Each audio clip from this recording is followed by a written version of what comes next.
লোকসভা নির্বাচনের আগে দুর্গাপুরের গোপালপুরের বাড়ি থেকে ডেকে নিয়ে গিয়ে খুনের অভিযোগ তৃণমূল কর্মীকে। পুলিশের ভূমিকায় ক্ষোভ পরিবারের। ডেকে নিয়ে এভাবে মেরে ফেলো, গোপালপুরের বুকে এরকম ঘটনা কোনোদিন ঘটেনি। যেরকম মানুষ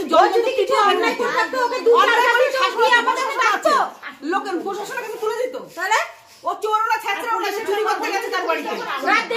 পুলিশকে ফোন করা হয়েছে বলে আপনার সকালবেলা যাবো, আপনার এইভাবে সাজা হোক, তার ওর মার পল যেমন শূন্য হলে আইন কানুন কিসের জন্য আছে? হ্যাঁ প্রশাসন তো বিপদে বললে আগে থানা পুলিশ করে। বড় ছেলেটা জল জানতো, দস্যুর মতো ছেলে, ওই ছেলে পিঠে ওই ছেলেটা সবার বিপদে আপদে দাঁড়াতো পাশে এসে, ওর গলায় ফাঁস দিয়েছে, ফাঁস দিয়ে গেছে। পাড়া সারা শরীরে চিহ্ন আছে, মারের চিহ্ন, সারা শরীরে রক্ত জমিয়ে দিয়েছে মেরে মেরে। কি অন্যায় করেছে? মঙ্গলবার রাতে গোপালপুর উত্তরপাড়ায় বছর 27-এর যুবক তৃণমূল কর্মী পবিত্র বিশ্বাসকে বাড়ি থেকে ডেকে নিয়ে যাওয়ার অভিযোগ ওঠে পেশায় সুদের ব্যবসায়ী শম্ভু দাসের বিরুদ্ধে। পরিবারের অভিযোগ, এরপর গভীর রাতে পবিত্র বিশ্বাসের পরিবারের তরফে খোঁজ করা শুরু হলে সংজ্ঞাহীন অবস্থায় তাকে পাওয়া যায়। ঘটনায় হাসপাতালে নিয়ে যাওয়ার পথে মৃত্যু হয় ওই যুবকের। এরপর উত্তেজিত জনতা চড়াও হয় সুদ ব্যবসায়ী শম্ভু দাসের বাড়িতে। ভাঙচুরের পাশাপাশি বাড়ির সামনে দাঁড়িয়ে থাকা একটি 4 চাকা গাড়িতে আগুন লাগিয়ে দেওয়া হয়। আমার ভাগ্নেকে ওরা রাত্রে ডেকে নিয়ে, কারা? শম্ভু হচ্ছে শম্ভু দাস এইখানে থাকে। রাত্রে 1:30টার সময় ফোন করে ডেকেছে, ডাকার পরে তারপরে আমার ভাগ্নে ওর বন্ধুকে ফোন করে যে আমার যদি বাঁচাতে চাস তাহলে আমাকে আয়, শম্ভুরা আমাকে ধরে মেরে ফেলাবে। তখন ওর বন্ধুরা মানে এক পাক দিয়ে এসে ঘুরে পায়নি। তারপর আমাদের চেয়ে তখন বাজে রাত 3:10-15। তখন আমরা গিয়ে আবার ঘুরি, দেখি আমরা কোনো শব্দ পাচ্ছি না। আবার যখন ঘুরে আসি তখন শম্ভু ছোট ভাই বলে কি, আয় তোর ভাগ্নে দেখ এইখানে মদকে পড়ে আছে। তখন গিয়ে দেখি ওর ঘরের গেটের সামনে শোয়ানো আছে, হাত পা পুরো শক্ত। সেই অবস্থায় তুলে এখন তাড়াহুড়ো করে কী করবো, নার্সিংহোম নিয়ে গেলাম আমি। নার্সিংহোম নিয়ে যাওয়ার পরে ওরা বললো যে অবস্থা ভালো না, আমরা রাখবো না। সঙ্গে সঙ্গে কী করলাম, এই অন্নপূর্ণাতে সঙ্গে সঙ্গে নিয়ে গেলাম গরুদেবীতে। গরুদেবী নিয়ে নামা তখনই আমার গাড়ি দেখি আস্তে আস্তে নিঃশ্বাসটা বন্ধ হয়ে গেল। সঙ্গে সঙ্গে নামালাম গরুদেবী মেডিকেলে। নামার পর ওরা সঙ্গে সঙ্গে দেখে এই করে বললো যে ডেড, মারা গেছে।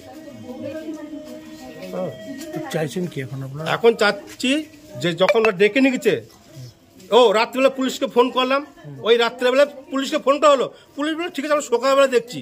তাহলে প্রশাসন কিসের জন্য আছে? আজকে আমাদের আপদে বিপদে পড়লে ওরা দৌড়ে আসবে আগে। সেখানে কি বলছে না সকালে দেখছি, মানে এখন আমার ভাগ্নে মারা গেছে, ওরা এসে দেখবে, দেখে বলবে এখন তো ঠিক আছে মারা গেছে, পোস্টমর্টম করো, তোমরা এখন তাহলে শ্মশান যাত্রা করো। ওদের এইটাই এখন প্রশাসনের উত্তর হবে, এখন এইটাই এখন তো এখন এই সেইটাই বোঝাচ্ছে প্রশাসন। এখন আমরা ভালো জায়গায় বাস করছি, প্রশাসন এখন বলবে যে তোমরা তাহলে শ্মশান যাত্রা ইয়ে করো। আপনারা বুধবার সকালে ঘটনা তদন্তে এসে এসিপি কাকশাল সুমন জয়সওয়াল জানান, ছেলেকে এখান থেকে, তার নাম প্রসেনজিৎ দাস, প্রসেনজিৎ বিশ্বাস, তাকে গৌরীদেবী হসপিটালে নিয়ে যাওয়া হয়েছে। পবিত্র বিশ্বাস, তাকে গৌরীদেবী হসপিটালে নিয়ে যাওয়া হয়েছে। 26 বছর বয়স, সেখানে ও মারা গেছে। ব্লড ডেথ ডাক্তার ডিক্লেয়ার করেছে। কি কারণের জন্য মারা গেছে আমরা এখনো বুঝতে পারিনি, পুলিশের তদন্ত চলছে। সেই ব্যাপার পরিপ্রেক্ষিতে কি হয়েছে না হয়েছে বলে আমরা গ্রামে এসেছি, তখন পুলিশ এখন তদন্ত করছে। তদন্ত হওয়ার পরে সবকিছু জানা। একটা যে বাড়ির সামনে পাওয়া গেছে তার বাড়িতেও র্যানসাক হয়েছে। হ্যাঁ, ঘটনা গ্রামের লোকেরা যেহেতু ডেড বডিটা বলছে যে বাড়ির সামনে ওখানে পড়েছিল, তাদের সন্দেহ তারাই মেরেছে, তার জন্য বাড়িটাকে র্যানসাক করেছে গ্রামের লোকেরা। পেছনে কি কোনো সম্পর্ক সেটা এখন আমরা বুঝতে পারিনি, সেটা তদন্ত চলছে। সেটাও আমরা জানিনি, আপনারা শুনেছেন, আমরা দেখছি তদন্ত করে কি হয়েছে।